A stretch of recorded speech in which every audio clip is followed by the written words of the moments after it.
मुहिब council के तहत 27वें रमज़ान को पाकिस्तान की तासीस पर यौम तशक्कुर मनाया गया।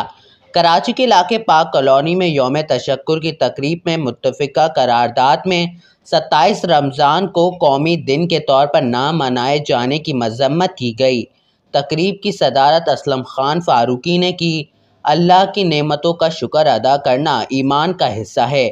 असलम खान, शहाबुद्दीन गौरी, अनवर अब्बास, हकीम शुएब, डॉक्टर अब्दुल रहीम और दीगर की अपना कराची न्यूज़ से गुफ्तगू।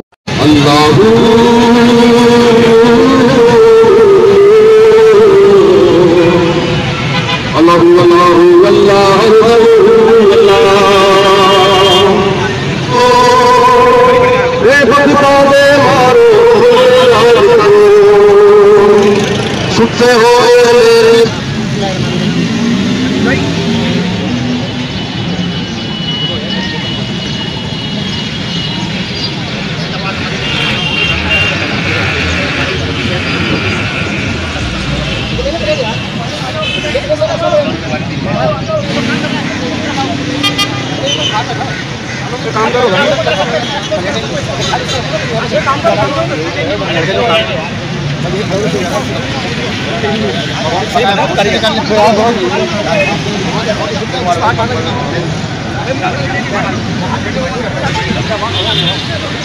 करो